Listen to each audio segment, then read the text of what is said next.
Бұл ауылдың аумағы кең, талай жерді алып жатыр. Ауылдың дәл ортасынан темір жол кесіп өтеді. Одан нәріректе, арасы 1,5 шақырымға жетер-жетпесте автожол тағы бар. Сондықтан болар, қоныстанушылардың үйлері шашыраңқы, бірыңғай жүйемен орналаспаған.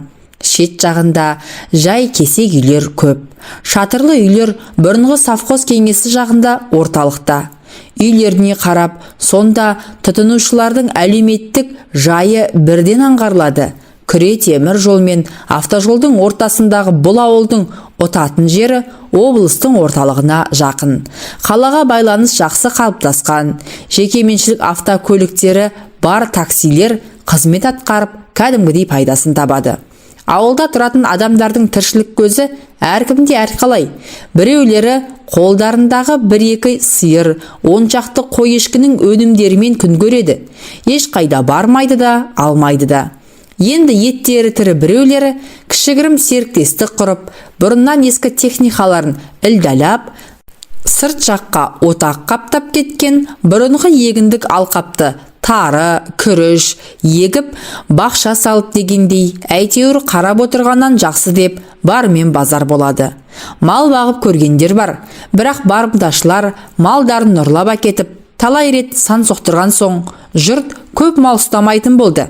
1-2 қара малын көздерінен таса етпей, сыртқа жайса қасында қарауылдап, әйтпесе үйде жем беріп ұстайтын болды.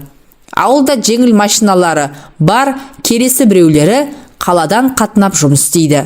2 күн қалада, 1 күн ауылында дегендей, тұрған жұмыстарының ауысымына сәйкес, бірі күзет жұмысын, бірі кеңселердің ауласын сыпыратын ұсақ-түйек жұмыстарды қанағат тұтып, бала шағаларын асырайды. Ауылды тастап қалаға көшіп кеткенмен, оның жолы жеңіл емес, үй-күйі жоқ, қайда тұрмақшы. Сондықтан 40 жастан әр асқандар мен 70 жасқа жеткендер үйдегі немерелеріне қарап, бәрі орында, ауылда отырады. Қазіргі жастар бұл ауылға байланып қойсаң да тұрмайды. Өйткені олардың қызықтыратын ештеңесі жоқ. Бұрынғы 10 жылдық мектеп 8 жылдық болып қысқарғалы бері бұл жерде оқушылар да аз. Кейбір пәндерге мұғалімдер де жетіспейді. Дәл биыл 8 жылдық сыныпты бітірген әрбір үйдің 14-15 жасар ұл мен қызы тұсалып қалды. Бәрінің оқығысы келеді-ау, бірақ 10 жылдық мектеп жабылып қалған. Енді қайда барады? Көрші ауылдағы 10 жылдық мектеп пен бұл ауылдың арасы 20 шақырым. Оған қалай қатынап оқиды? Айналайын кеңес үкіметі тұсында мұның бәрі ойластырылған еді. Қазір білім министрліктері ауылдың жағдайымен санаса ма десейші. Бұрынғыдай интернат не қалада, не ауданда болса бір сәрі. Ағайын туыстың үйі қанша жақын болғанмен, қазіргі мына заманда біреудің баласын бағатын жағдай бар ма? Ал енді балаларды әрмен қарай оқытып көр. Алысқа барып оқи алатындардың қатарында Ботагөзде болды. 8 сыныпты өте жақсы бітірді. Былтыр күзде әкесі Абзал 45 жасқа жетпей қайтыс болған. Әрі жылдық асы да берілген жоқ. 5 сынып оқитын бір інісі, 3 сынып оқитын бір сіңлісі, 3 әжесінің қасында ауылда. Ал анасы қаладағы базардың бірінде ет сататын лапкенің шұжық жасаушысы. Күнде келе алмайды, өйткені жұмысы ауыр. Ет сатушылардан тапсырма түссе, түнімен шұжық жасап, таңертең дайын етуі керек. Сол кезде өзіндей сырттан қатынап жұмыс істейтін қыз келіншектермен арзан бағаға түнеп шығуға жалдаған үйге қонып шығады. Қиын болса да, ауылда жұмыс болмаған соң, балаларын жеткізу үшін осыған мәжбүр. Ал әжесі Қырмызы қолдағы бір сиырдың, 2-3 қойдың жем суын беріп, үйдегі мектеп жасындағы немерелеріне қарайды. Ботагөздің әжесі Қырмызы кезінде ауылдың медпунктінде медбике, атасы Адырыс совхоздың білдей мал дәрігері болған. Сондай қызметтері болғаннан шығар, жұрттан кем болмай, ауылдың дәл орталығында бұрынғы кеңсеге жақын жерде кірпіштен қаланған еңселі 5 бөлмелі үйде тұрды. Адырыс атасы Ботагөзді кішкене кезінде домбыра тартуға үйреткен. Мектепте арнайы үйірмеге қатыспаса да, Ботагөз қазір әжептәуір домбыра тартып, оған қосылып ән де айтатын.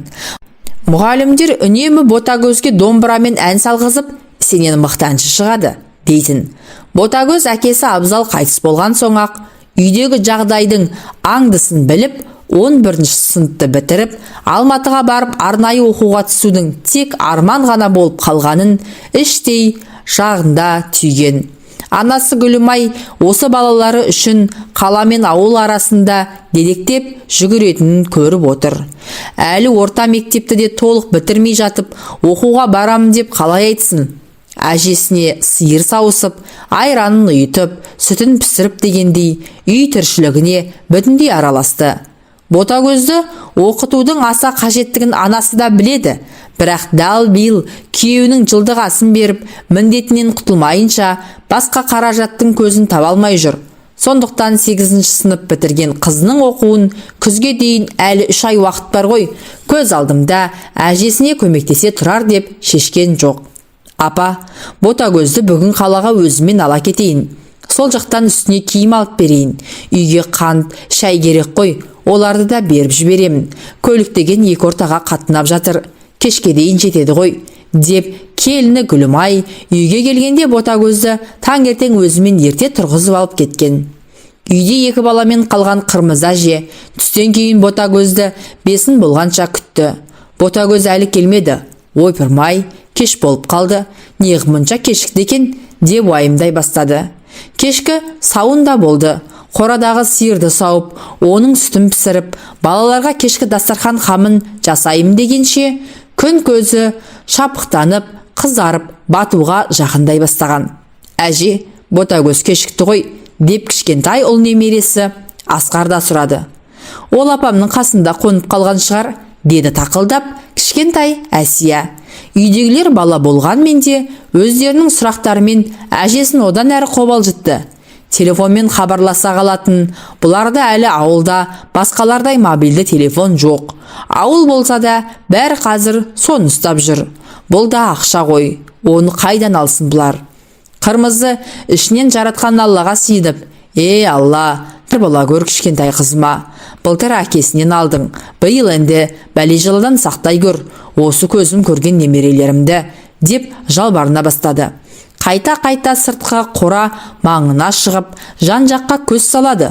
Ауылда бұрын қаладағыдай күндіз-түні жағылатын электр шамы үнемделіп жағылмайды. Кеш болса, әркім өзінің жарығымен өзі. Қайтарында танымайтын бір машинаға отырамын деп қыз бала ғой, бір нәрсеге ұшырамаса екен. Ойпырмай, Гүлімайға осы ауылдағы танитын біреуге тапсырып мінгізіп жібер демеген екенмін. Соры қайнаған басым-ай, деп Қырмызы мүлде дірілдей бастады. Кешке дастарханның шайы ішілмеді, тамағы да желінбеді. Үлкен ұл Асқар әжесінің қасына қайта-қайта келгіштеп, уайымын бөліскен ниетте жүрді. Ал күн ұзаққа далада жүгіріп ойнаған Әсия дастархан шетінде қалжиып ұйықтап қалды. Әй Асқар, деді бір кезде Қырмызы әже даусын қатайта, сен ұлсың ғой, ұлдар арасында әңгімеден білесің, немесе көресің. Бәріңде машина десе, мынау пәлендікі, анау түгендікі деп айтып отырасыңдар ғой. Осы ауылда қалаға кімнің машинасы қатынайды? Айтып берші маған. Ана жүрсіннің, қойшығылдың баласы ше? Сосын біздің сыныпта оқитын бай жігіттің ағасы Баймұратты көргем қаладан тасып жүрген 1-2 мәрте. Әже, ана кім тағы аты кім еді? Осы ауылдағы бензин сататын станциядағы бастығы ше? Төлептің баласы Мәлік. Оның машинасы иномарка, бірақ ол тасымайды. Ол қандай машина тағы? Жип деген ба? Жип емес, дәу былай, үлкен терезесінде қара әйнек, қара машина ғой. Асқар жаным, сен есікті іліп отыра тұр. Панарды маған бер. Мен солардың үйіне барып қарап, Ботагөзді кездестірдің бе деп сұрап келейін. Ботагөз қалаға қонбайды. Үйге келу керек еді. Келмеді. Жаным төзбей отыр. Өй әже, мен де барайын сізбен. Жалғыз өзіңіз түнде отыр үйде. Әсияның қасында қал. Оянса шошып кетеді ғой, үйде ешкім жоқ. Есікті кілттеп отыр. Ешкімге ашпа. Білдің бе? Әже, сонда сіз ана жақтағы бензин сататын станцияға да барасыз ба? Мүлде алыс қой. Оны көремін. Қырмызы үйінен былай шыға бере ойланды. Қаладан менің қызымды көрдіңдер ме деп, ол жаққа келе жатқанда деп қалай сұраймын? Ботагөз анасының қат шаруасы шығып қонып қалса, ертең сұраған жұрт қызың табылды ма деп текке біреу алып қашып кеткендей, маған еш нәрсе емес. Ботагөздің атына ят келеме? Қой, бекер шығыппын, сабыр етейін, Алладан тек аман болуын тілейін, үйде отырайын деп қайра үйге келді. Түн өтпей қойды. Асқардан ұйқы кетті. Қырмызы тағы бір рет далаға шығып келейін деп қора жаққа беттеді. Сөйтсе, көйлегі көлбелеңдеп Ботагөз келе жатыр. Әжесі: «Құлыншағым-ау, қайда жүрсің? Түн жарым болды. Сені күтіп уайымдап, даламен үйдің ортасында жүрмін», дей берген еді Қырмызы. Ботагөз әжесін қапсыра құшақтап, жылап бір жіберсін. «Не болды қызым? Жүр үйге, не болды?» деп сұрай берді ентігіп Қырмызы әжеде. «Амансың ба әйтеуір жаным, күнім менің құлыным?» «Әже», деді өксіп Ботагөз. «Айта алмаймын, мені әже, айта алмаймын», деп бір уақытта өксіп. «Әже, өлгім келеді, мен бәрібір өмір сүрмеймін, өлемін», дей берді. Қырмызы немересінің мына сөзіне әлденеден секемденіп қалды. Бәрінен де Ботагөздің «өлемін» деген сөзі қорқытты. «Қазір үйге кірейік қызым, шамалы өксігіңді бас, өзіңе кел, шай іш, маған ешнәрсе айтпай-ақ қой, бірақ өлемін деген сөзіңді ойыңнан шығар, мүлде санадан өшір ол ойды, білдің бе?» деді Ботагөздің шашынан сипап, бауырына қысып. Енді ғана 15 жасқа шығатын қызғалдақ қыз Ботагөз ертесіне одан кейінде нәр татпай төсектен басын көтер алмады. Жастығын көлдей суғылып жылай берді. Қырмызы бір жаман істің болғанын сезді де, тіс жарып Ботагөзге еш нәрсе демеді, жанын жараламады. Қаладан келетін өз келінін күтті. Ботагөз мүмкін бәрін шешесіне өз аузымен айтар, содан білермін не болғанын деп ойлады Қырмызы сабырмен. 2 күннен соң қызының басындағы оқиғадан бейхабар Гүлімай келді қаладан. 12-де бір гүл ашылмаған жасөспірім қызының басындағы болған жайт анасы Гүлімайды мүлде есеңгіретіп жіберді. Қызымен сөйлескенмен кейін қайта-қайта жүрегі қысылып талып қалды. Қырмызы болса немересі Ботагөз бен келіні арасындағы алма-кезек жүгіріп, өзі білетін дәрі-дәрмектерін беріп, беттерін бері қаратқандай болды. Қызымен сөйлесіп, өзіне өзі келген келіні Ботагөздің басынан өткен жайды енесі Қырмызыға өз аузымен былай жеткізді. «Апау, мен сорлымын ғой, сорлымын, бәріне мен кінәлімін. Қайдан білейін Төлептің баласының ішіндегі арамдығын, ауылдың баласы ғой» деп, автовокзалда тұр екен машинасымен. Ботагөзді ала кетші деп, машинасына отырғызған өзім едім. «Сорлы басым-ай, бұған мен кінәлімін. Ол оңбаған қаладан шықпай жатып, тағы бір жерге соққан. Қасына жолдасы болып жүрген ауыл әкімінің ұлы Қосанды отырғызған. Ботагөз түсем машинадан дегенде түсірмепті. Ұятсыз бетсіз. Сөзін қарасайшы, шешең маған сені өзі әкеліп берді депті. Екеуі сыра ма, арақ па, бір нәрсе ішіпті. Содан қызып алып қаладан бері шыққан соң Ботагөзге тиіскен. Апау, қайтсем екен өзімді. Гүлім-ай, бұған мен өзім кінәлі болдым деп жерді ұрып жылады. Енді ана Ботагөз не дейді десейші апа, мен шошимын сөзінен, өлемін, не өлтіремін оларды деп отыр. Қырмызы әже мұны естігенде шошып кетті. Мен де байқаймын, айтқанмын Ботагөзге, сен де айт, өлемін деген сөзін қойсын. Ботагөз оқуын оқиды, абзалдың жылын береміз. Мына үйді, қолда не бар, соның бәрін сатамын. Сонан соң бұл ауылдан көшеміз. Ал мен ана екеуін аяғым жер басып жүрсе, тыныш қалдырмаймын. Алланың атымен ант етемін. Соларды бар ғой, мына өз қолыммен өлтіремін. Адам өлтірді деп соттаса, мен сотталайын.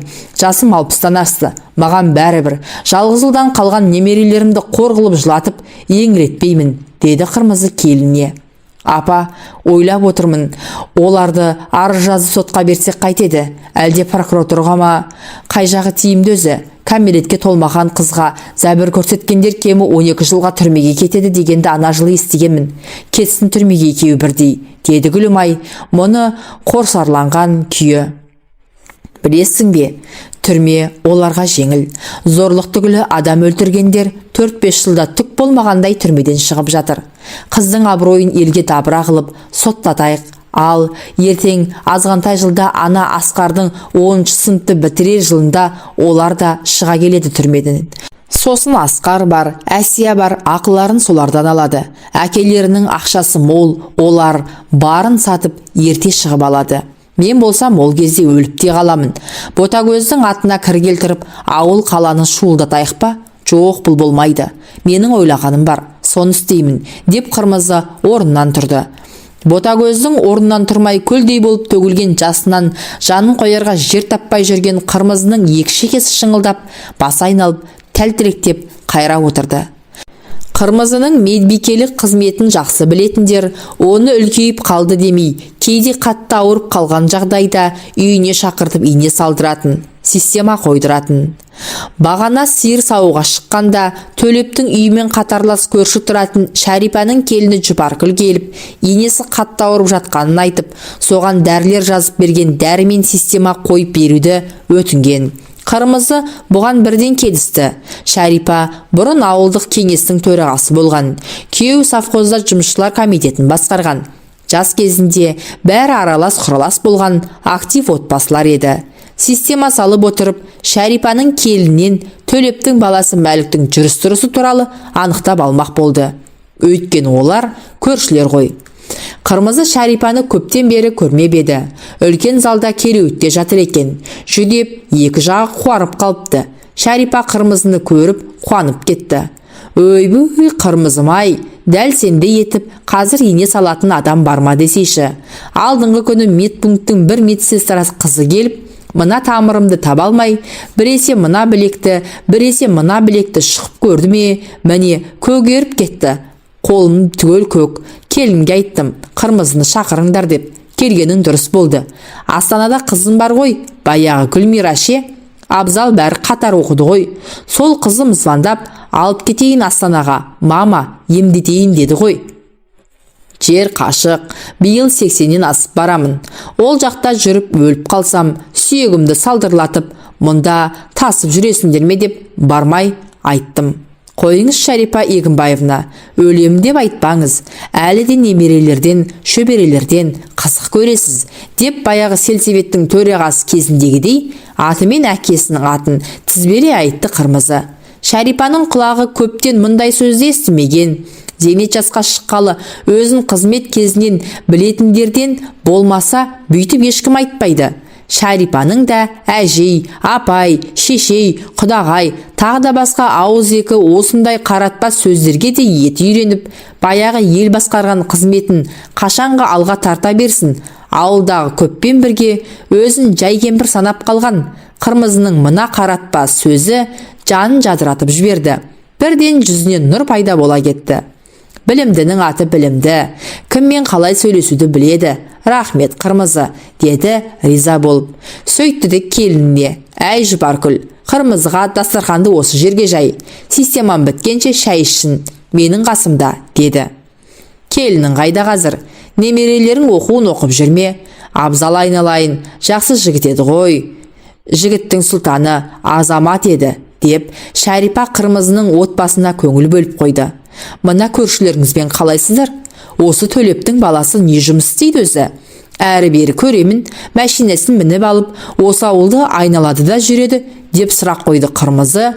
Сөз арасында ештеңе білмегендей, шай қамымен жүрген Шәрипаның келіні Жұпаркүлге. Апай, оны атамаңыз, жұмыс істемейді-ау, оқуын тастап кеткен білемін. Өз